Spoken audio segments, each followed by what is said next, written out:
Isaac Nana Obiri Yeboa Enterprise ni Isaac Nana Obiri Yeboa Enterprise nkwan le betumi ama nkunda papa ti said ya misisu wohwe kunja misisu na wohwe kunja na Arrεsted ade na so yia na Isaac Nana Obiri Yeboa nkwan le betumi ama o enkunja ene ni wardrobe ne dining ne bar ene ni dressing mirror e wo man we mu ane bo no e dafo Isaac Nana Obiri Yeboa nkwan le betumi ama o sa anyama we a e bo no ye fufufu wo peteki nkunja Italy kunja Germany US Egypt kunja first class Isaac Nana Obiri Yeboa ni betuma mo na beto kunja Isaac Nana Obiri Yeboa na service ka o dia frɛ no ma na egu screen so no 0558782268 anase frɛ 0503387037 ye tira kwan ewo Abekan free pipe ugu Abekan free pipe junction na usane back down kaka first ramp second ramp Isaac Nana Obiri Yeboa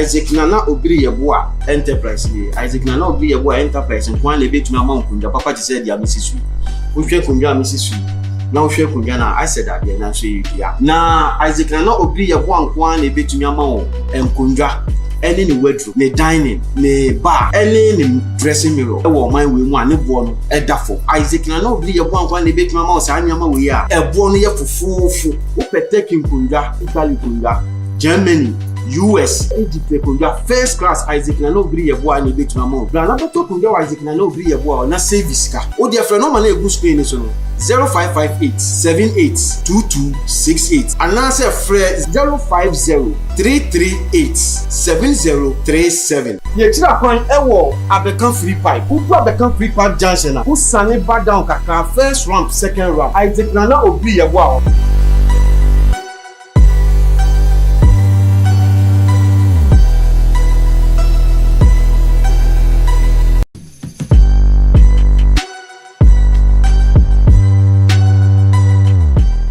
Isaac Nana Obiri Yeboa Enterprise ni Isaac Nana Obiri Yeboa Enterprise nkwan le betumi ama nkunda papa ti said ya misisu wohwe kunja misisu na wohwe kunja na Arrεsted ade na so yia na Isaac Nana Obiri Yeboa nkwan le betumi ama o enkunja ene ni wardrobe ne dining ne bar ene ni dressing mirror e wo man we mu ane bo no e dafo Isaac Nana Obiri Yeboa nkwan le betumi ama o sa anyama we a e bo no ye fufufu wo peteki nkunja Italy kunja Germany US Egypt kunja first class Isaac Nana Obiri Yeboa ni betuma mo na beto kunja Isaac Nana Obiri Yeboa na service ka o dia frɛ no ma na egu screen so no 0558782268 anase frɛ 0503387037 ye tira kwan ewo Abekan free pipe ugu Abekan free pipe junction na usane back down kaka first ramp second ramp Isaac Nana Obiri Yeboa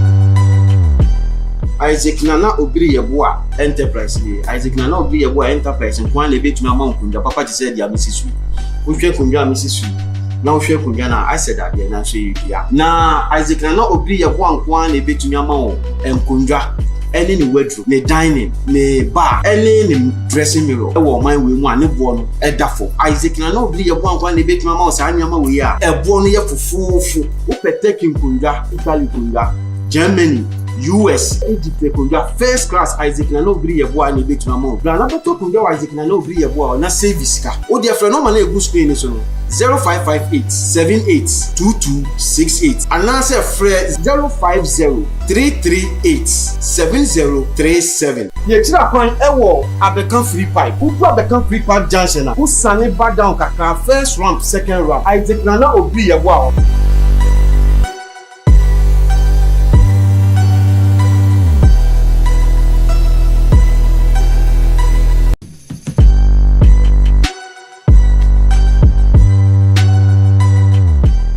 Isaac Nana Obiri Yeboa Enterprise ni Isaac Nana Obiri Yeboa Enterprise nkwan le betumi ama nkunda papa ti said ya misisu wohwe kunja misisu na wohwe kunja na Arrεsted ade na so yia na Isaac Nana Obiri Yeboa nkwan le betumi ama o enkunja any ne wardrobe, ne dining, ne bar, any ne dressing mirror. Ewo man we mu ane bo no edafo. Isaac na no bi ye bo anko na betuma ma o sa anyama we ya. Ebo no ye fufufu. Wo peteki nkundwa, Italy nkundwa, Germany, US, Egypt kundwa first class Isaac na no bi ye bo ane betuma ma. Bra na beto kundwa Isaac na no bi ye bo na service ka. O dia friend no man na egu screen so no.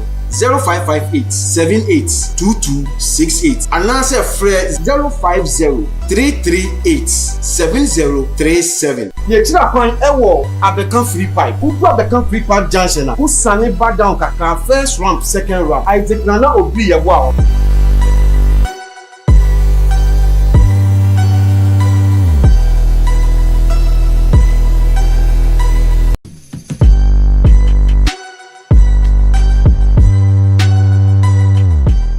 Isaac Nana obiri yeboa enterprise ni Isaac Nana obiri yeboa enterprise nkwan le betuma amankunda papa ti said ya misisu wohwe kundwa misisu na wohwe kundwa na Arrεsted ade na so yia na Isaac Nana obiri yeboa nkwan le betuma amawo enkundwa any ne wardrobe ne dining ne bar any ne dressing mirror ewo man we mu ane bo no edafo Isaac Nana obiri yeboa nkwan le betuma amawo sa anyama we ya ebo no ye fufufu wo peteki nkundwa Italy kundwa Germany US, Egypt kundwa first class Isaac na no bri ye bo ane betuma mo. Bra na beto kundwa Isaac na no bri ye bo na service ka. O dia friend no man na egu screen so no. 0558 782268 and answer Fred 050 338 7037. Ye tira kwan ewo Abekan free pipe. Who Abekan free pipe junction na. Who sane back down kaka first ramp second ramp. Isaac na obi ye bo.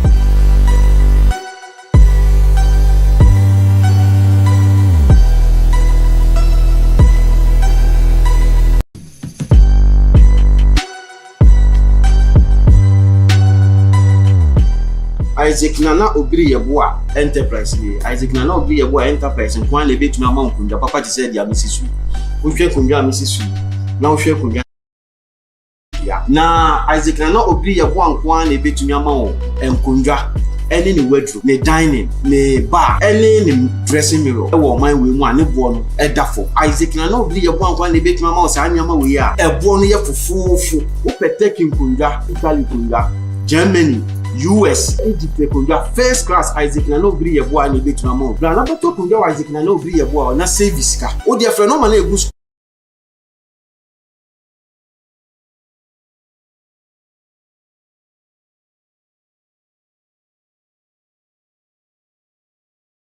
Yedemo live and colored. What are my obaso no was subscribe e dia mama e hear me. Share videos no e ma afoforo ensa enkebe no achi no. Enkoma ye ba bedi e fa me no mi no to comment ne de. Wada roma na wo dia fa comment section ho e dia mama. E bra se Fatima Jumade ne ekoso no. Ye be kenka ni nyina e de amamo. Ni nyina e fa abrante Moro Sharifa. Nipa bonifo bi age ne kra e free ne nsema yenim se oye osra ni. Na Arrεsted mo esi na no memenda e wo Ashiaman brono ba kwa e fene taifa ene nyane ntie se abrante oye osre ni a sunyane ene obo ne sisiye no ye na adwen se obeba Ashiaman ba besre busu efise wo no onyine ye e ho nso ena ne maame e wo eti ebra oba ye no ena amane bono e kire se ni kanchema a wono na etie wo ye na adwen se ja abrante pa wo ko wono akwa ne girlfriend no ena fofia nto ata no dware abama abrante nam so a watina nanom e won seri ya ye enrada ena videos ne ene nam social media no so e kire se asrafo ekopiem e wa Ashiaman na ende ya eni ma asrafo se de mo ye o made do before you complain omuye omuho adwuma nkasa ensem no ene nkomo na aba be bebre bi kwa bo kire se esa aban no e ba bonte be patch on ade ya ni nyina e be de hu nkomo e we adwumadi eso na bra asem esi ye no na ye koba se krobia no e wora enti ese ebop no hene pon wa Ashiaman na ekoti ono so anu bi nsem na na nsem a wo de to dwane bi eni military phone attack you bebe ho amumfi area no aha nti yade a ha adwin na sai na wote asem yi sai na wo ahemfie wote asem no obi na frɛ obo wa mane sai na wote no ene de na nim sɛ e course nti a ama sade we akwakɔ wie sa nia ye betimi aka na sɛ ye the police mpanyifo edi nketa ho e wa asem no yo from Saturday a ye ti nsem no wo wiem the police for edi nkita ho bebre na mepese anka military for no be train na police for the proper investigation report about out answer but nia ye boy amane say soja ni say oba bi oni ni wo ho na okoy oba na obehu be afoforo wo ba ne nchen eni na ko pasa awudi we nyina aba aha enti say be ma okotu no eni oni ni mienu no ena ko fa sandi we nyina aba nti mepese ye benya proper report from the police miti say enra no ya invite oba no efa no so asa we nyina aba nti ya saka oba no dia ne ewo atuemu kra no I think say the police will bring it out na adia soldier for be ye anopa we there chen Iraq war and Liberia war esan say wona omunam kwan so amunko we djuma nyina no they intercepted them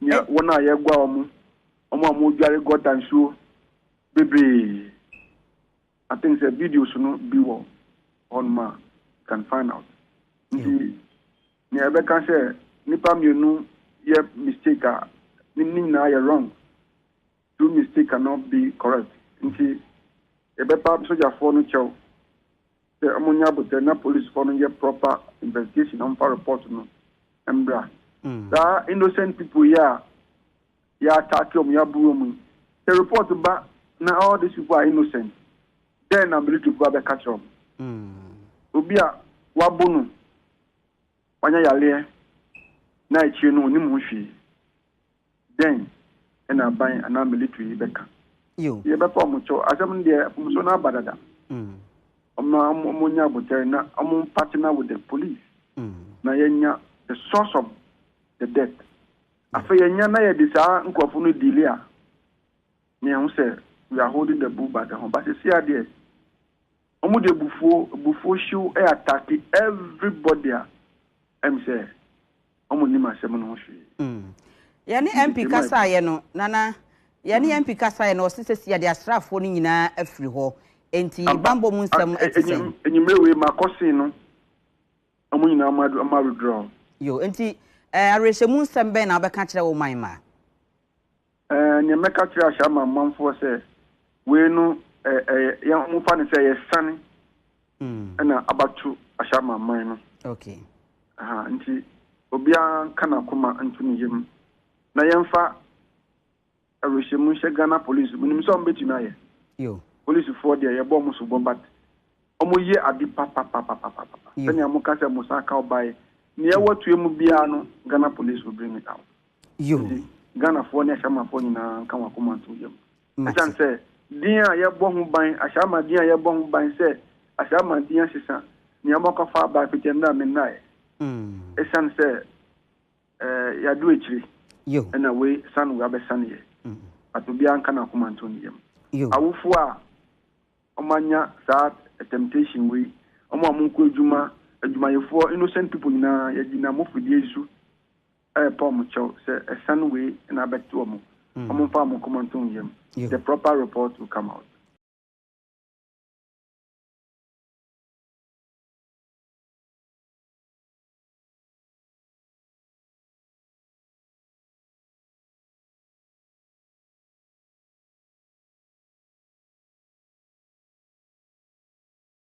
Abusiana esede ekoba ye eno no na bra ensemi esi ye no ena eye Ghana Armed Forces impanyimfo krata epia bonten a omu chechire ekwan a asem no efa so esi ye enti mechire mu kakra akire mo no so ye sade beto screen so sade be ya ahwefo ne abofo so ebetimi ehu no matumi akinkan bi omu kire se ebra omu enya ntie na anu memenda no ena omu soma asrafo so omu nko na nipa bo fo wodi se nyamra asem na omu hu abrante moro no omu hwo mo kira kwa sade be I dey mo process for ama embra aye adwuma na ebra omo ekopie mu e wo ho no na akoba ne se obi e be hia ne bia na esi ebusa ne se maame ena eja nia ekoso no wonim hu maache okati wonimu bia anaye boni panidi kire na anase ye kire omunipa su no mobile crampo na at least ebetumi aboa ama asrafo no investigation eti Ghana forces pay for kire se eyomu akasa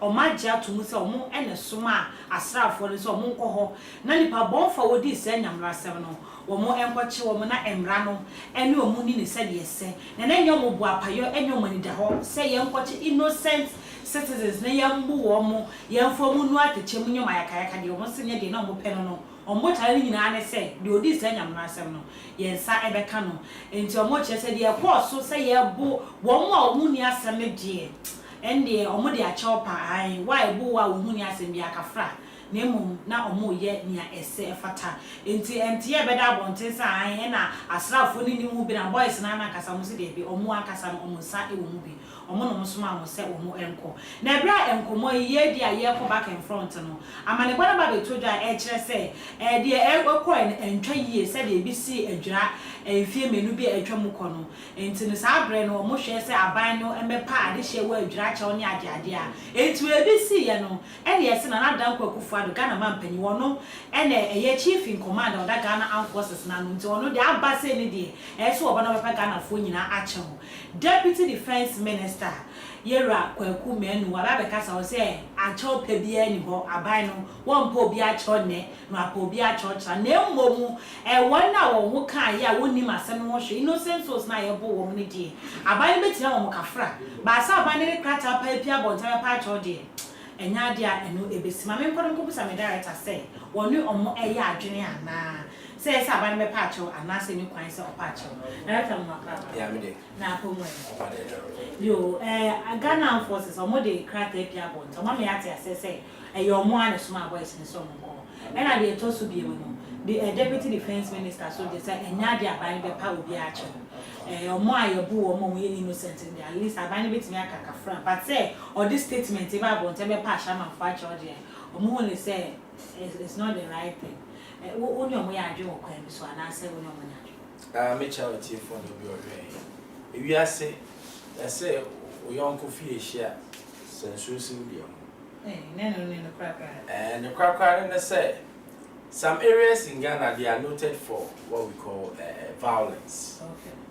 Obubobidia, Nima, Ashiaman, baby, Kaswa Fadama. They are known for that. And it's not a good image. A Kwasia image. Yeah, pay development, no, and yes, a to trust them. Thank you. Now, most of these radicals and I say criminals, they live within the community, they know them. Most of them are shielded. What did I make answer? It is sometimes no, why wouldn't him say we're a criminal? Now we're shielding them. I said, I can't, a bit account. And what thank you. And not tonight, yes, I'm opening, said to trust and be able because of where you are. What the more no, now I'm ready. I'm more to me for the beach. I say, be our queen to as soon as meaning a quiet saying on Amazon. Now you're continuing, yeah. Police for so mammy as we saw Temo can one year chimpo. It's on one more sense. Into no showing in now doing some mammy as we will be out on any kind air pants. And also come behind a matter. I will say, maybe. And then that parade the number be also the Afrobia from our personality. Okay. Obey dealing with them. You see, what's the baby say? Not Bibi, Ashiaman, Fadama, Nima, and ye papa. Inti enra dia asra from Ghana forces for year no is it right? Mama can be being sure. So almost suma soldiers mo call say. The Ghana army as we know them say na yes police for enye adwuma. Military nye adwuma. Afia ye ntimi ntena. Be hadwe eno die. What did I make her say? Thank you, especially your last line of defense near the Ghana Armed Forces. How dare you say obi in military? What's it made about the soul mupo? To the extent of killing a person. Sana muko Major Mahama. Kuni ya. Eh, you want you to we need to stop it. And today, Matite SSS. What is SSS? Military crowd have been lenient. I'm telling you. And some of them, they are trained to kill you. Missing they've been lenient. Yes. I can wear say can you pretend? Can show my say? I'm telling you. Because ultimately kuso jadi and then you expect say they will keep quiet. They won't. Okay? And that you because they need so for be quiet. The whole country will over time. Yes, I'm telling you, when you're necessary evil, when you're DSAC, me no, I support the government. There should not be any apology.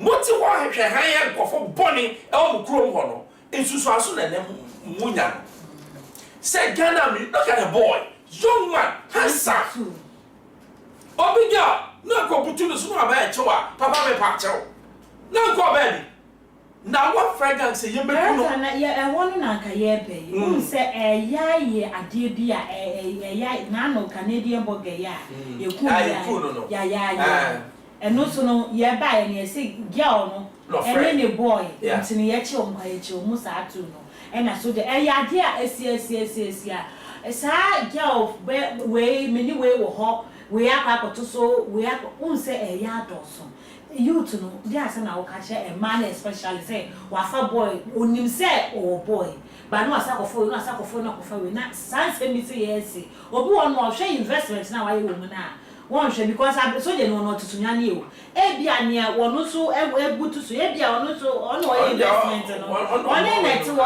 he enti mamska koto kokuma mamska koto samana no nto no so we say so they no wo be gia akosa nti say me bi say ya ne be say e ko ba sa de na wo ka kire e man ni titiro say na ya ye course ma me starting fi Bema bia okay Bema de o ya tete kwa na so koda oba fi ba we enti ani che say esi wo hotel me ba hotel o bibi oba fi. Number 2, your friend is saying na enye say oba bia na akofa no. Ukofa be oba na nya bi say be oye hard work na. Only time so also akotwe na wo wachi. Because the time being now occupied. But oba bi o what time enough time no in practice no dey. O ntumi nka na bi. Dabi. Kwaku na e ba wo. Because you can wo de ma no, ahia na wo be ma no.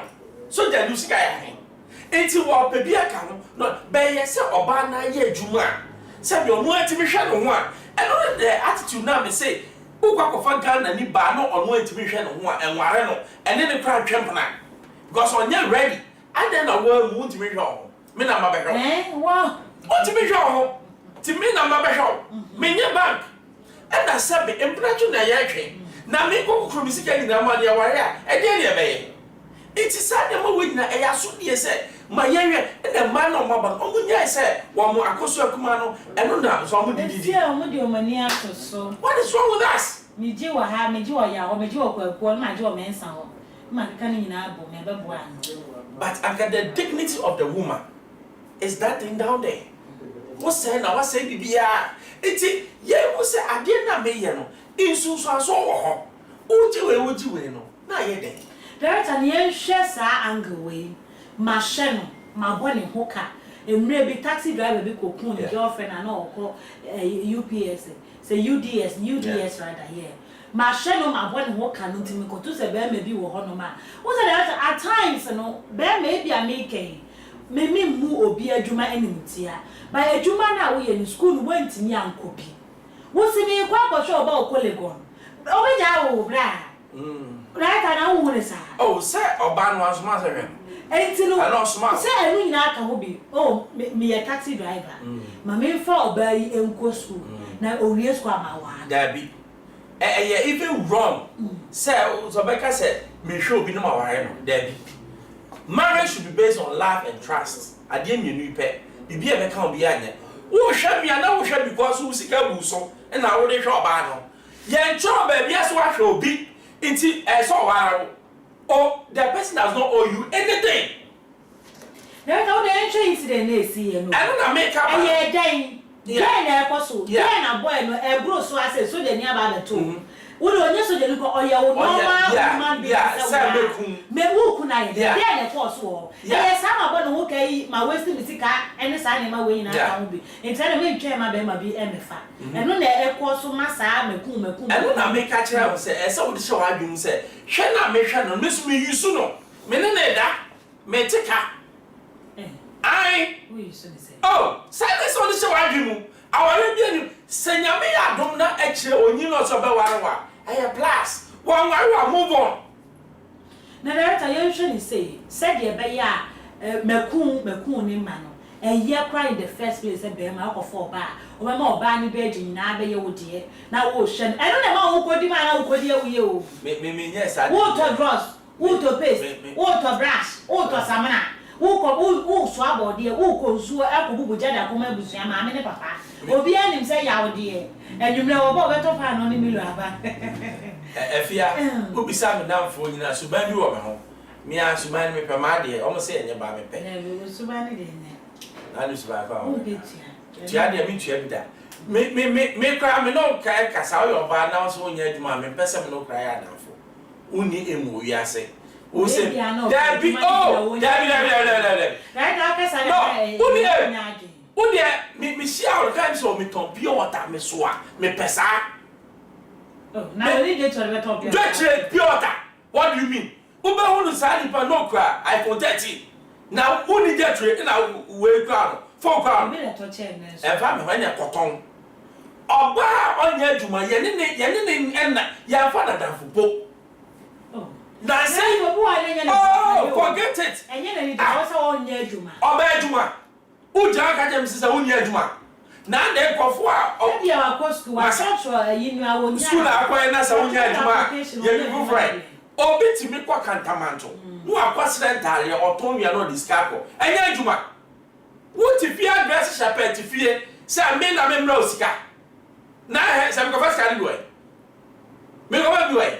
It's that attitude no say member ni so and the ti obia oba bi onya adwuma en kwase ya dating en kofa na before see e be ko e na video I don't know stop here no me catch them member no me kasa chro mo en so be ma onya adwuma yeso ye be na adeti na so kwa kofa be ma enjoy the adwuma you can catch them e ba wo nyina he wo yo ba en the ti be ma onya adwuma wo ye be ma en the ti oba onya adwuma at least work wo ye adwuma kakra me de kakra ba wo de akra ha afa enyam na mabehwe wo papa ma me wo ho enyam na mabehwe director yen share incident na esi here so yes for no call mo ho eye say so behwe say bibia be kama but say obi etwam ye busa na sem no eye si ye bo wo mu ye di bitutwi atechemu na wo share pictures ni bia yentimi show wo ye isu ya be bu bi no machama o machia pa obi so no call na mo ne efa ni ebusa na sem ye hu ya say dia boniti na ade na da boniti kwa na ebu kwan no mo fa so kwan bi so entwa ye wo say asoja for omo nya for internal security omo ye for the external security soldier from training no a bit aggressive internal say be form enye internal security but ni a chance say ade bi wo no na make say a necessary evil. What did I make her say? Major Hamahama woman, imagine the cost to the nation, the family. Ni yure ni ma amoku abrante yaya for no reason because person shed home. Now when Jimmy said, "Who obiya no na person shed one," you assume say the person is criminal. But they are watching the panipa. Oh, they say me a soldier. I'm your. What's it there be? Mekum. Sad primitive mind, you know. A dream. What go to obiya beto? Number one, oshe atare HSO soldier. That should scare you. That should scare you. And the soldier is also a normal woman being said. No. Because when yes, say yes, son, yes, soldier ni ba, who dani fifie, and yes, what I do. And then the biaba. And then you be a young pastor in Aba, a Jimmy in Colano Muadia. As a soldier for the Trump said, a soldier for no. Innocent. Oh, innocent. Yeah, put down. And I made sorry, Yakobu for is the one. Yako Ashiaman. Mona Mohabo criminals no. It's more about criminals. And for me, what's a one criminal on man? You criminal at all. When you need to not somebody, they will punish you. Missy, we're going to be lenient on them. I'm telling you. Oh, fact. Innocent souls. Fact what? Yeah, or come up on the baby. What's it called? What's it called?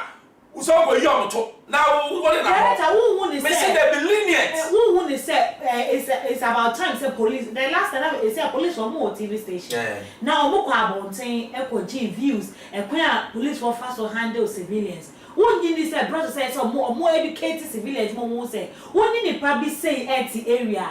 E kwan we na so fa so na netina. E kwan we ni kwan na so we police fast to three. Na so no money. There such people no omo last year ebisi year me we fit krono e wo dunkwa outside wo omo yi wo muti boys no omo free krono o e no ma be ball mo camp wo ho e na omo ton wi dro na no ohini ko mo de etu akone so but me ufo no wa be kwa akoka no ni aba wo so ni aba be bo omo pamu kromo ofo nyina enya easy but se wo ma wo police ni wo ko ho ye the police for don ko so mo kokro mu dwane ye na so mo ntimi eti wo police no na so matimam ni hu ne hu say wo ni sankrofo bi say etia some of them they are on drugs and when they be say no more than a day and quality na be fa so no matena and quality na be fa so na why educate na on dey so we no drugs awu ya ka tell us that time you obi one mo so na poko so dance you say a man be cry per guys now some no we no bebre man bebre o shawa o bisa so no we na on your pebe mon we so as much as ye can be esino police na civilians education is going on but you see it is time. There should areas be say na ye can go mo say we notorious now. There should be education. And your responsibility says tag no so me year fi so. Am be dey no mai. O bet me ayi. Omo fiti wa. Dey da ko ba. Omo nye what they need to do. Ashiaman, who me say who go count to call ho me catch us ha dey ye budi paku no. Eye ade do ma no. And Edomano no monka and they are proud say Ashiaman is noted for Ekwasi asem etutu asem. What I said area, why should your area be noted for that? Ashiaman noted for Ekwasi asem. And I say soldiers need do on ma. Oh, so ti won na yan kwa. Yes, some question. Action dey here omo be kire mo aya bom ya pa mo choba. Kwan no ye yi na nka odan ya wo se kwan. Eti na wo kwa wo twam keke. Yeah, we say one awesome. Yeah, tie you. Wunni ma se no ma tini ate wa bo. Me wo se kwasi afo e won ti na se bom me no. Ti next time no se obi ya dia. Ja go say me ko ka. Na wo kana omobo wo so. Ba na ba bo me. Say mfani say the wo ke so mo penko. No wo so mo ai yes I na no ase no akọ. Ade mo ye de police for bo me ko ye nyina o. Me ko ka kira mo say ade mo ye. Me frɛ IGP. No, on do obra ho. Me frɛ o say so frɛ ba. You see, it's high time. I bear each other's keeper. On mine, your team no, ye children mine. My yes, sir, on mine no. My yes, sir, bless you. You see, and this thing, politicians, no, so my some of one is how. Good election time next year. On mark of our boys of Adama, on mark of a bio Ashiaman, on mark of a bio Nima. It's all no encourage these boys to behave like this. Most of these boys. Then why are you blaming them? Me blame you. Or to or you're unemployed. Or you're not. Now politicians may say pass a juma. Why you blaming say wunya juma nye? A juma dey encourage me. A juma dey a juma. Shoemaking only how much they make. Coconut. Na say me fry coconut salabi. Was it 3 bedrooms? Thank you. Was it 3 bedroom out of coconut?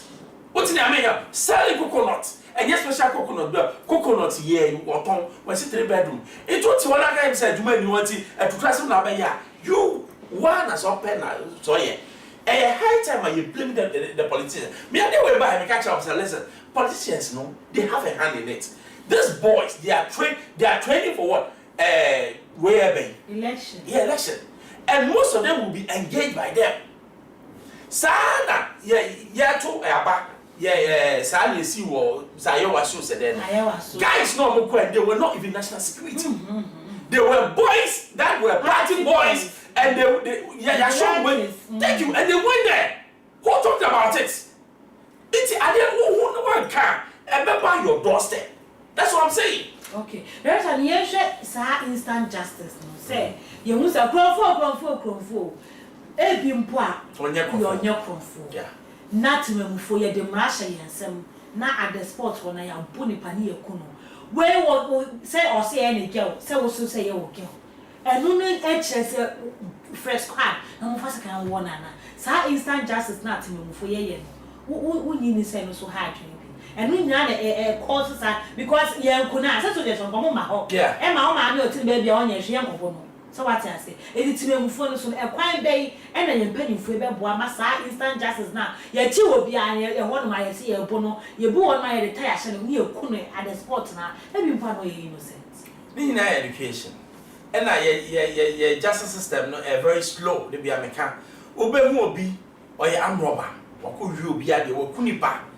Ye che ni ko mu na following the ordinary abonten. O patch let him before say he's untouchable. Next time no much no fa go. Me twa say no ye ani nyo. But sometimes your actions no and your inactions no and no na massa dey way back. Because ni pan come at least man them till be dey assembly. Baby or esokot or sokotwe na obi akunipa me am nso okunipa. Ina amro enye belabo Debbie crime be one man enye belabo rape murder enye belabo treason Debbie eh so na wele dey investigate we na oni report do be die Debbie mami ade me say we am ka treason rape murder enye belabo untimi beli nipa no enti me am hu sa semasi ekratu wakoku obi mi ya che no ye number no ne na mo a me ye ku mi this year no what year investigation say and when they give rise to this mob justice or no who are obeku because baby so be someone say ya dey na qualify say enya na we ya be say release na samba I mean I say this happen and oba who are reporting in bia oba so it's I don't know make us any ya finish ni pa no it's the way aye police for prosecutors prison be one day are the cause of sanema way prison aye men na from prosecutors yes so am do kwa wo bi awia bache baako won do osika say you are guilty enti wo do a wo be so we twa thank you okay guilty na judge ne kwa he woni na kwa we pepe ne ya ma enti ya ma 40 but at times to they should consider say wo hwe ni pando ogina wonu ma say akoyi a okowi a wan iPhone ya court abon ka 50,000 on scrap dealer o sisa eyiwo only baby poda who charge 50,000 first can we hear on them say judge no do mo no e am rade oh there be emrani bi wan you want to try so we need to we need to change the way our justice system works because the justice system no in favor the poor it only favors the rich because who good lawyer wako wiade wa bob kono wa wie o man sika obenya good lawyer thank wako nipa is a charge no but obi akobu banche bako me share American we BM se TikTok me ba me share American TikTok bisa ma me no okowie a pizza ne sa de mane ye den ba court no judge mi za ne na okowie what's in ma for come dio you me declare ma for na ma so ma was Bema Jimmy for na wo ko fa de na wo so Jimmy for said there be mema ne bia Jimmy na ma ne bi so Jimmy na mu bia na mo Jimmy maka mo tia na ma wo ba tie ni judge ne ye wo ho judge wo no wa dwen wo hwe sa no say me pa mo chomo mo court here obi ma $100 wo gigi scan na no ma no so on coffee Ghana where you see about the police need disconnect thank you it's the way you see when a money pa e kai achu what was achu fighting for say e krono kitten bi e meni obi akon kitwa bi ni achi mi atum no eye ade a ye betimi ye na nka abo man no it's all fine no ye prapra brom you come my fi papa aye fi ye yi gotam boy see every week bia obenya nkofo a omde omagimi o mesa wo do matiesu no mu yi gotam people will stop the town will be clean. When no, the government too save money, and then yen common sense, now yen change the law. What did America say? It's a yen what's lot of things. You are Nipano on your criminal, but write a prison system now. Or Bepano, I hadn't criminal. Because I want to pay. I want your check for it's a yen preventive or be minor thievery from going to prison. Now Uncle Your West because there is no reformation at the prison. Reformation now you can be near prison. Yeah, how to go and steal. It's here creating a monster in our society, and we need to eliminate that monster. No, yes, I hear say ya never go. Say ya never go. Ebusia ebra Arrɛsed esi na no memenda na enura da asrafo omukɔkyerɛ mo memasɛm ɛwɔ hɔ na ebra omukɔkyerɛ memasɛm temamufo adehye a omo Ashiaman taifa wo mo ekɔka adwam yɛburu wo mo bi edoma no di nsɛm etodwa ese. Really happened? Oh, personally, I don't know what really happened though, because every blessed day we do go work and every day. So this dawn, I was just indoor when a lady in my house shouted, "Obin Jimmy." So we came out, tried to find out what is happening. So immediately we came out, gun is being pointed at us, and they asked us to lie down. So we asked, in the process of lying down, they start hitting us with wire, wood log, and metallics and stuff. From there, they march us from the house to the street, to sleep on the street, to roll. In the process of rolling too, they are hitting us. And they send us to a T-junction at the top here. That's where we went and met a lot of men are being kept there. So we were asked to do arm pressing and stuff, roll on the floor. On the process of doing all those things, they use a metallic. I don't know what sort of metallic is that. And they use it to hit my arm in the process of doing the press up. So as you can see, there's a swelling aspect of my arm than this one. And even if you look at my back too, there's a little, by then I was wearing shirt. So it wasn't serious at that point in time. Wow. So those are the marks? Yeah, those are the marks. We were indoor. This man and I, and the third person is in right now. I don't know what is happening to it. Because by the third person is not wearing anything, only boxer. Only boxers is wearing, so their own is much terrible than mine. Wow. Yeah. And you were not told anything, you weren't told what you've done? So as we lie down, they are brutalizing us. The question they are asking, who asked you to kill the military man? And I was like, I don't know what they are talking about. I know nothing about what they were saying. So they even used PVC pipe to hit my head. Wow. And it broke into two. Thank you. So let's still speak to more people who are victims to this brutalization that has just occurred. There's another man here, I'm told, he's also been subjected, or he was also subjected to these beatings by the military men. Chief, grateful. Tell us your deal as well. Narrate to us what happened to you. Okay. I was in a room, I was sleeping. So I heard the woman's voice shouting. Then, so I woke up, I was sitting on the bed. Then I heard my door knock. So I wake up and I open the door. I did not see anybody. So I open the trap door. Then I get out. So when I get outside, then I couldn't see anybody. Before I know there's a military man standing there. And when I saw these people were lying on the bed, then they said I should come. So the time he knocked the door, he go and hide so that you will not see her. So then they said I should come. So they said, what am I doing here? So I am working here. I'm working with this company. And they did not even allow me to say anything. They started beating us. Beat us, let us roll on the ground from the house. Then they brought us here, 3 of us. Then we came and met one of the guys too. Then they marched us to that side. They beat us, let us do the exercise, even our head and our neck, that we get mine and kill military man. We get mine and kill military man. So I was bare-chested like this, and they say, oh, then you get body too, and see what they have done too. If I remove this visual, my head and my neck off. So my head and my neck off. You see. So actually, we don't even know anything about this. It was even raining. If you see the way they treat us in this, beating us left and right with metals and ropes. 3 of your children have been taken away. Yes, please. What were you told? Well, around 5:30 at dawn, I went to funeral at my village, Ziaviho. So the eldest one called me that, Daddy, the soldiers have come. They were banging the gate. Where are you? And I told her, we have not yet come. He said, no, they are banging the gate. They are forcefully opening it. We said, don't worry, we'll see what we can do. Just before then, he said, they have entered the house. They have gotten into my room. I said, what is happening? He said, then we are hearing the banging. Bah, bah, bah. Ah. Before we realize we cannot hear from female. When we call, the phone is not going. We don't know what's happened.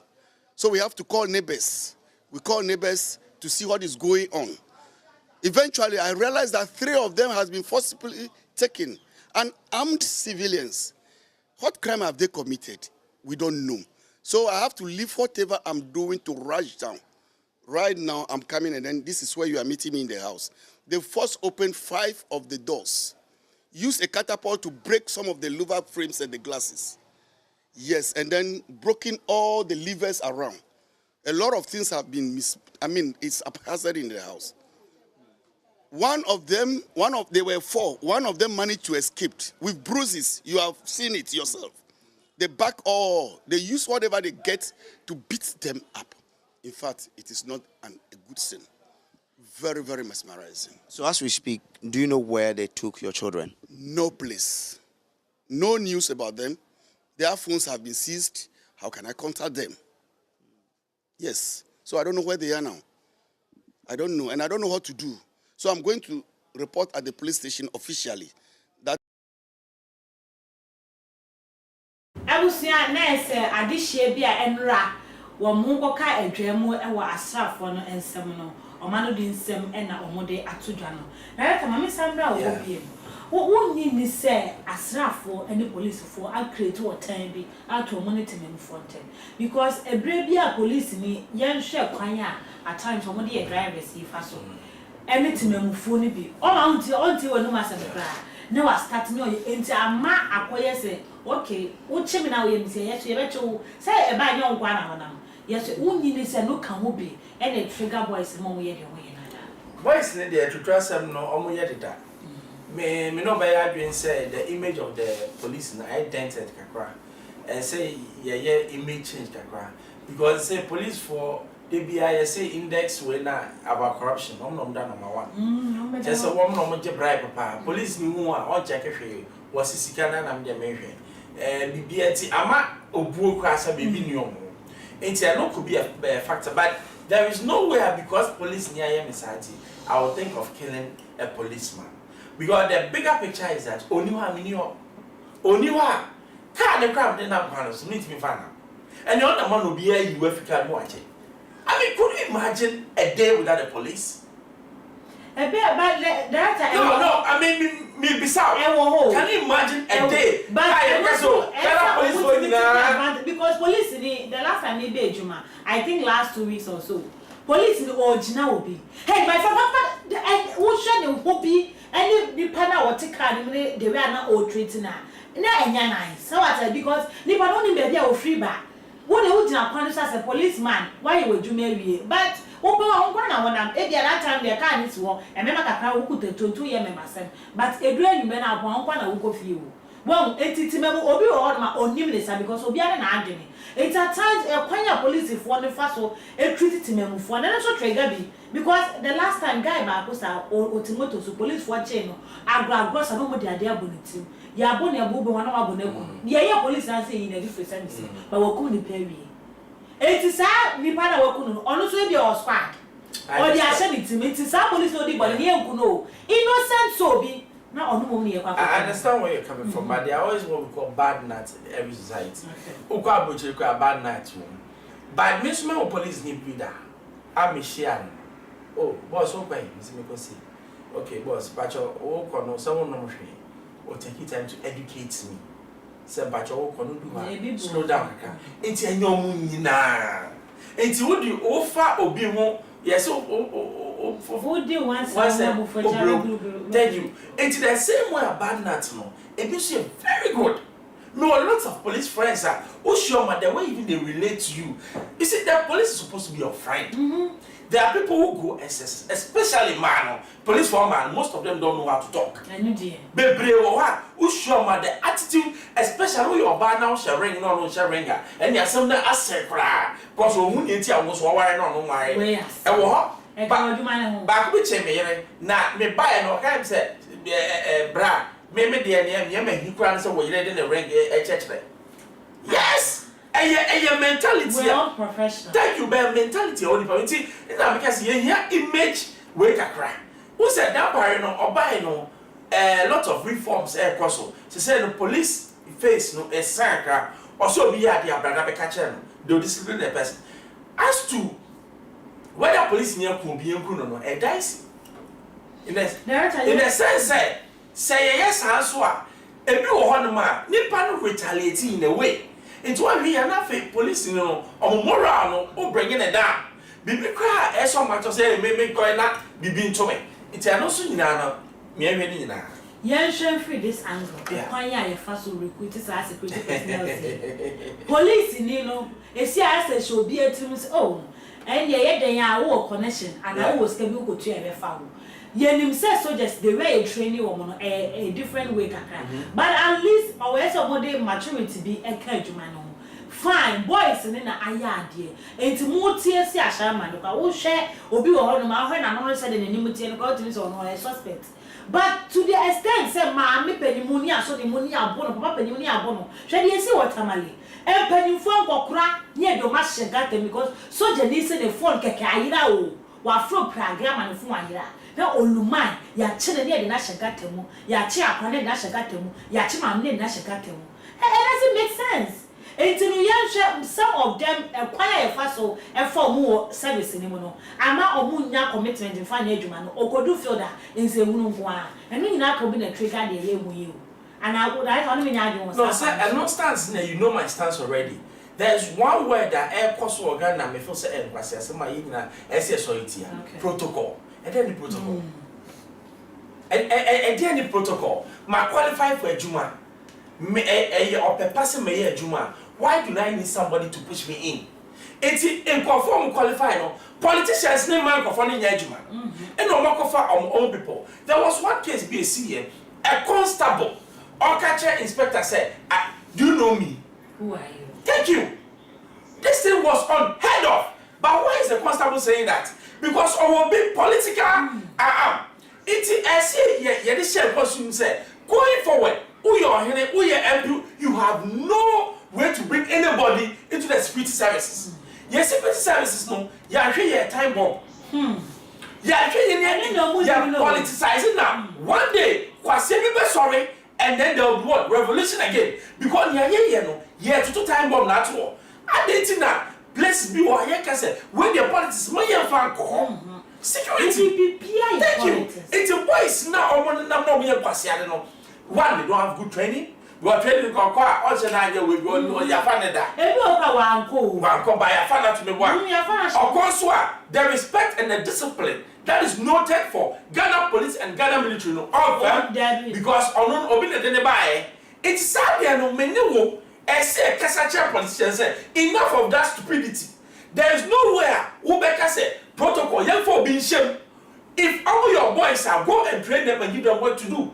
Now that's psychologically cramped. Yes. Some of them are not mature. Only the way I didn't coffee over hand. Because I do what I say. What here?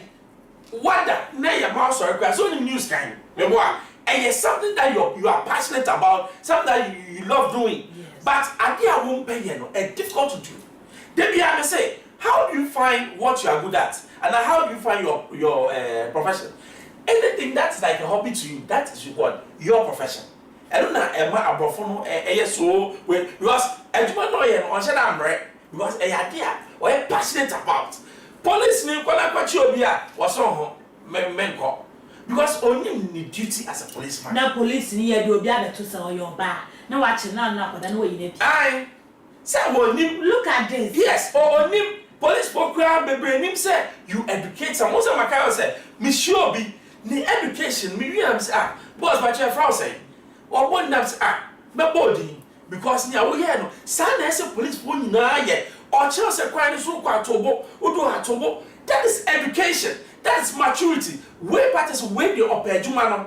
No because here be on baby park now can one way a political and I will see too much age and when you go so I will she and for my year didn't enough a brandy a year moro sherifa a year nano me than a paboniphobia a quagenic cry a free in seminar so much slap for or cocoa pie what tissue as Ashiaman in run and any asking ketua penny bagene dia prabagene dear and some baby no come any good so I yedi what didn't what aroma what the fa comment section na making kan nyina e de amamo na ebusua ye nyina nim se before so man bia be ko kan ana o man bia be ko nanim no aya na Ghana ye gidie ene ye som ye ditum no ye wonyame adifuo bi e wo man mu a edru the first night a o mo kire ye eniema ebesi ewa afi a ye wura mu ana se bia ye si afi ni mu krampo no ebre no bre bia nyakopon da na eme edi kire wo mu emo mu da na di edi kire o man na be to ya pe Ghana for so mu a bia de bia ma hyenko ma sha na no ena IGP Dr. Ekufu Jordan Pare ebi abonten ena obeka sa asofo na mo sole na webe say no enkom hye ni bo ekoso fear and panic enti no enkom hye basabasa anya me fama wa ba be kan die ene oni akono emra no bedi sa bre ne so ye no ye busia the first night so ya ye nya no mabakwa na hye nkom okrum ha ene you say okay ene praise the Lord na yes afi 2023 mu yai ena eye Nigel Gaisie oye no sa IGP obua me nyame frɛ me ansa na obe ya IGP uti me ka me komhye enhye me yem enti ene komhye do ba busu enya asenketo a tin list bebre no ne baaye na ne de wantumi ambo Ghana kroni din se o my Ghana ena sa tro enche mi eba besi na anu machi ya ne da na to so no mi etwam ya oja na aso dem o preach ena o ka cha asore mane se nyankopon ade ade de a che ne se wo hu se military men bia stormy krobi na either say e West Africa ya but ebetimi abase Ghana na say Nigeria na basa ye bi ekoso enti na de isi ya pe no so say ye Nigel Gaisie bra na beje wo bo na nsem na wo kan ye no no atrodo ebi so kire say masa wo boa loto na ato ye because in culture nka one case so say Ghana ebesi wa Ashiaman because nyakopon da na di a wo kire wo kro wo kire wo bra saa de ni ebesi na mamisa ko me director nko busa ne se enkom hye na Nigel Gaisie kan ye eni de asini e wo twaka bi ana se ebra so se o my Ghana ye pay attention to nyame adi for more my se de be ya eniema bi se eyi ni tino mo boye nka ya ye fa eto ye ho for director mama saba go bi Nigel Gaisie ahye enkom na no Sunday ye o si krobi West Africa wo mu se soldier phobia bo awura krobi mu within West Africa basa yes is what all kind of Sunday eno edwada ebrada enewuko enrabra ena esia so yefo iko hoye enti no a confirm me nkomhye na okaye ebra so say on my way ye fee ye ni na nyame asofo bi wat se Nigel Gaisie wo so be kwam yefo mu ni agro because I say nkomhye no mo hyehye no shas ya bembe mu wanwa be enti I say on my ye fa na ye ma ye ni da ho ni ewusi ye wo nyame asofo wo omo ka bibi che ya ye nya ntoto ya to was it wona Nigel Gaisie ya dwe afia o se o ye na mesiro sa ade na wo se afia enye se menyi nkomhye ndio mia mu na mtia me nkomhye mu wala mtia de bia ba o komhye li be de bia ma fa na madu no e ya dum bi keke okay enye sebe ya fa me bambru sunti it me my faith in God, you can never question it. And God himself knows. Said the faith I have in him is unquestionable. But you see, say your dada ni padria, me ya. I will quite one year dada no. What him? I mean, come in sure. There's insurgents in Nigeria. Yeah, can say. We can't say there's assault here. Boko Haram ni phobia or more a person to shame. Okonofa, there's what we call insurgency. The last time, no, like I said, the Ghana Armed Forces, no, I see a movie on call. No more. Good. Massa, you see your Ashiaman and your invasion of the soldiers.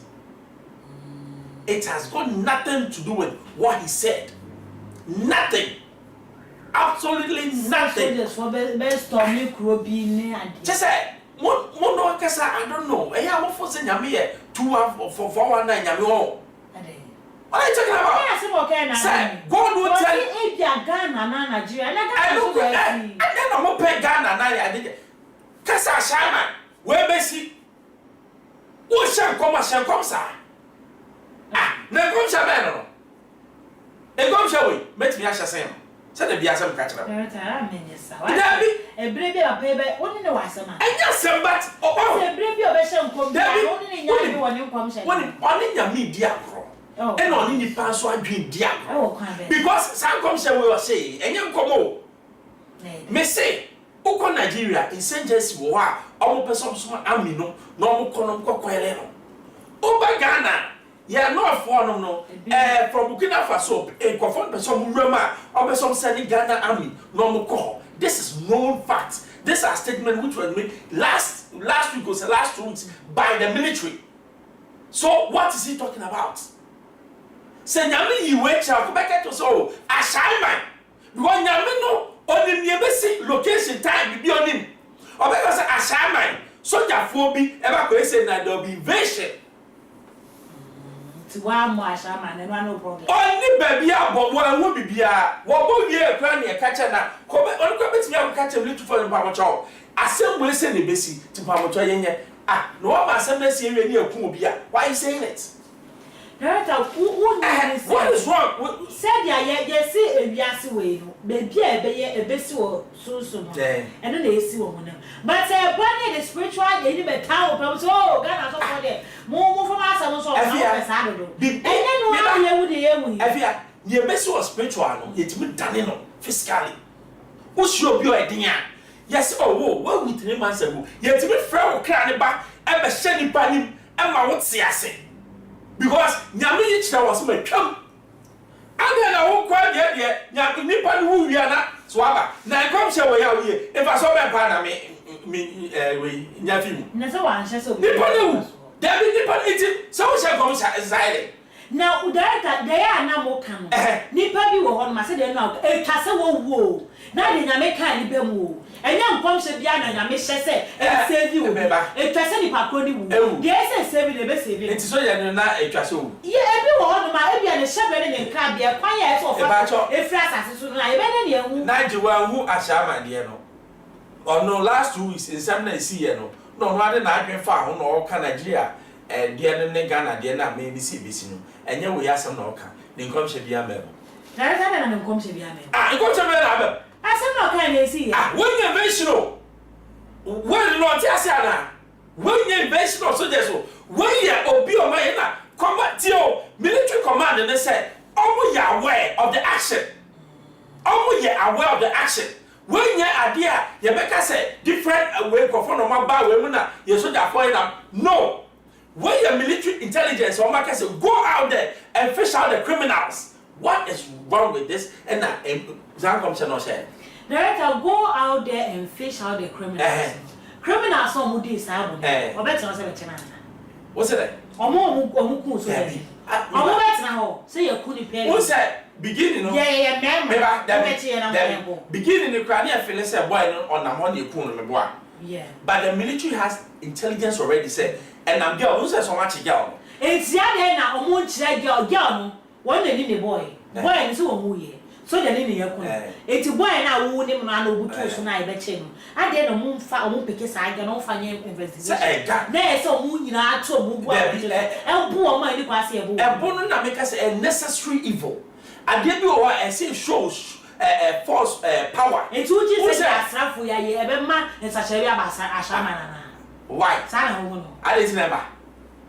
Yeah, independence. And you catch them say, Momo Kofa, Momo Man, Soldier for them for Sanya Manama, cast them out. Yeah, train the world and say, we do we did. We did. Only at the last line of defense, city, we have to be a about Bromo, and then they are allowed. Director, I say about Bromo. Said ya wokan. Ya won crofobia on my dear mind, you know. Ya did never be a so much more. It's Bruna ya woman, almost the statement about one Jack Stone Boy say. One who's Ashiaman no free. One quite in the case. One quite that's what we do by Ashiaman to the world. That's still Miss Fabre Mono. It's well, all boys in the Eka. And the castle. A castle, but we will one castle, but one is Debbie. My stone boy, where Bεaten and Budgard, the message. I don't know. Sasiano boys, no. Yabu, a show more than two. But Sanka Bayan, and I can intelligence a copy here girl. Hell, boy, no way. When Crofona and I can obey to me actually. That sound Crofona, they are involved in the incidents, actually. Now I'm running over the said yes. Now, Omo when I tell kobo we baby wo so ti baby na hu nipa bone a fish the person out place be one man your friend say crime enkoso ho because they won't even allow you to come there play head abeka don't abeka ba thank you now you wo abeka 18 boys those times obi ba could me stop it way from La Paz to her was stop it obi ama edu baby na abeka eyenye the money no team before na e fish boys now out what you say what to miss Sunday the dynamics of a place say I had the member mama ha impossible now be travel no more how there ya boy babu waka ho and no dey fatu dream say because one more bound ya bu nkofo na e babu waka until they will justify say their self when ko ye now miss on my lenient I'm telling you what ko kuso jani then how and then the watch him me na make say o dey my police for o me make say na mo mu nya adwuma aso da phone na I fear be say say obetimi afifie kwa ba adwuma enti o mo ye kofo ese ye bomb ho ban u so jani a o bomb ho ban externally o bomb ho ban enti ese wo so hu na o bomb ho ban o bomb ho ban enye say ukọ say obi ye bibi ntimi kwa kwa attack e wrong notion na ese yifi adwin no esa de no e ma de de Director na wo say sesi a me won say your system no say de wo kan no asem ne bebe de be police station we sesi a na aba ye be ne de esi we adwira ne bi ye be ye Mejo Muhammad ni bi Mejo Muhammad up to now ye share dem wo say dipa ko we mu and dipa do say ne chom earlier on say UBF yes say investigation I see 29th of 25th May was 29th of May I see 29th May 2018 last 2 weeks some control I see 29th May 2018 ongoing man to be we oh ongoing afi be we ongoing that and no na ya na the police system the court system I don't know me say me ne wo ye nyina ye moa na ye justice system ye sesa ye be ye den e kwa be ne be constitutional one enye papa because where ya chi o ma yakobu o mu ye do mo be call back and forth na wo mu ko force a shase e na we nkan wo be wan e say a chi nipa 184 ye be so ne o so na na e do makokum na oban ni say fidi o mu ye mo maduane di ye do mo traka ma ko police court ye fu o kan ni nya ne e westi o man sika e be wi ase no ye hu no kure bi ego ye be che boy e dra ye kuku kaka ye be che e ku fa do ti committee o committee na one committee o mo ye no o mo so o ma hu say no de na political o ma hu ri o no political ama aye foolish but no but police aye waso ye hu she aye foolish police ni de uku police ni so je ni o ma hu bibi na Dεath na say ba ni e no be hu Dεath na say ba ni police ni and they official out Mejo Muhammad ye kun no ye fish ya chi wo na aba say 2018 no that be yeah justice no na make say a granny too slow and no dey say ye total overhauling nkukura na do so say yin nkukura ni nyina afim ye dey mnacho o made so o share ye dey on justice because the way it grinds no too slow and sometimes too no because of the way anything witnesses no omo baba na say me near yes, especially agrada case witnesses omo baba because yan kwa yan bra no omo timi mabiem not in maybe I say totality said there's something wrong with Ghana yan sha said ya wo kan no ye be ko sa ade we no e manipa ni hu ni say me wan say ko police station said the best fair delay me e ko court kra na atentire ni nyadwuma hwe girl ya kokum boga yi case ye ba yi aye mega case ye timi ahwe na kopo ni mama girl ni be say no na make us o many bill la ni pani kunu no o beti akuku girl and no na make us because the constitution says it say e ko basa ni pani make us oh sa say ne be ba ni be ku obi na atentire ni e ma che no ma ku no o de man be share but constitution na ye wo no mega enye bellable uko repi obi aye mbeliu na prisoner what is wrong questions when I answer me no fellow you be what is going on is the justice na yet me and for failure and answer if for say the shisha ade na say oh so am ya ade no because this is the law so why are we going what contrary to the law na that be obi sa ba sha se nonsense abesha say dey say o man babo. Yeah. For the na be show mo say kunkrofo. Yeah, to me no every politicians nsem. Na ye farmer institutions ya yes ya dem ma. Ye sa dey na everything Ghana will cease. Bibia be me. Because sabe me a strike penny. Now I'm being appointed by a Kufuadwa. Me ye be na Kufuadwa friend me. I will work to it. The attorney general Okache yes Okache when he says our report not try no he should withdraw the report. But how dare you tell an audit general of Ghana say withdraw it?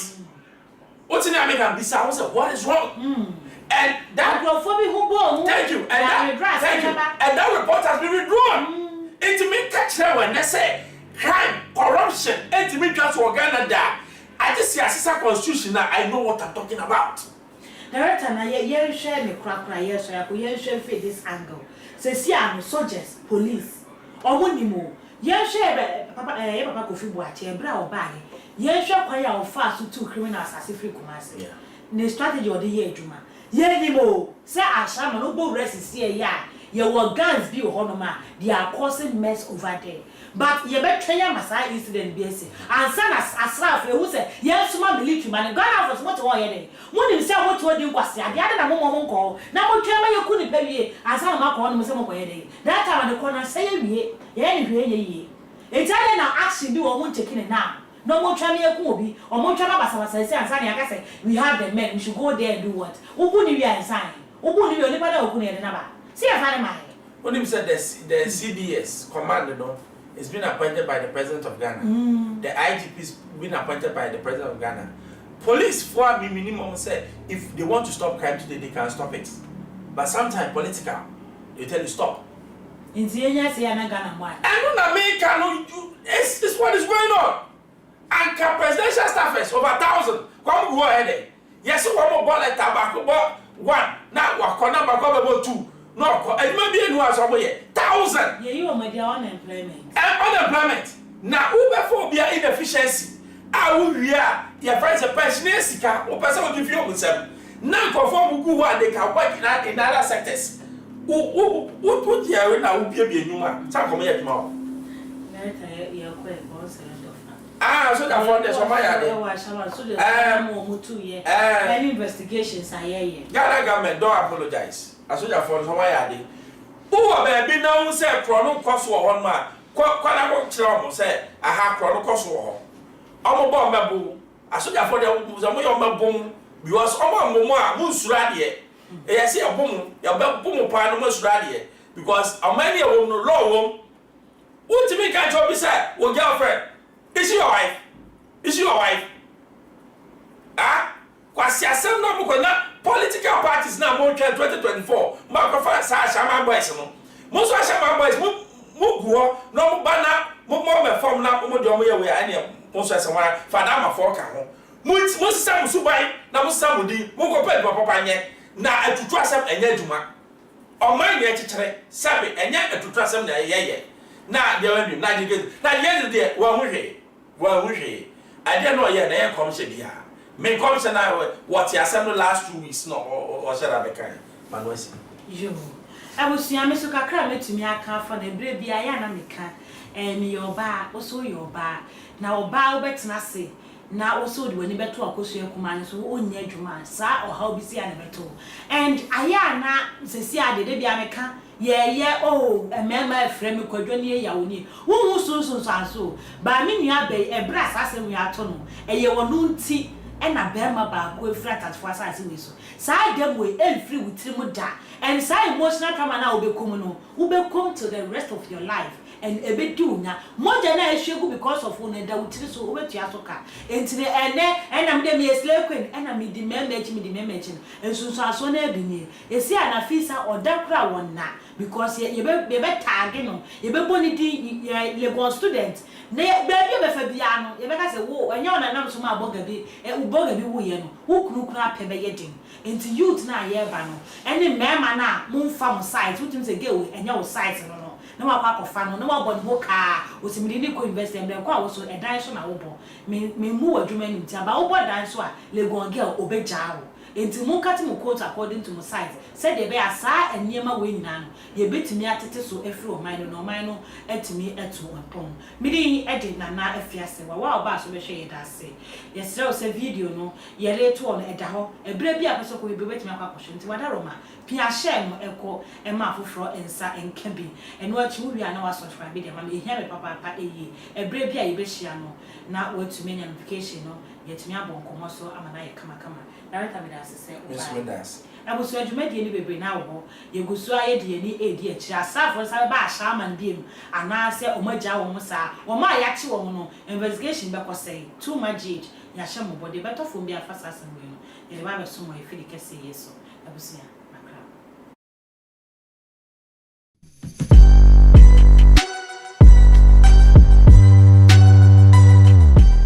Isaac Nana Obiri Yeboah enterprise ni Isaac Nana Obiri Yeboah enterprise nkwan le betumi ama nkunja papa ti said ya misisu wohwe kunja misisu na wohwe kunja na Arrεsted ade na so yia na Isaac Nana Obiri Yeboah nkwan le betumi ama wo nkunja ene ni wardrobe ne dining ne bar ene ni dressing mirror e wo man we mu ane bo no e dafo Isaac Nana Obiri Yeboah nkwan le betumi ama wo sa anyama we ya e bo no ye fufufu wo peteki nkunja Italy kunja Germany US Egypt kunja first class Isaac Nana Obiri Yeboah ni betuma mo bla na beto kunja Isaac Nana Obiri Yeboah na service ka o dia friend no man e go screen so no 0558782268 anase friend 0503387037 ye tira point e wo abekan free pipe ubu abekan free pipe junction na usane back down kaka first ramp second ramp Isaac Nana Obiri Yeboah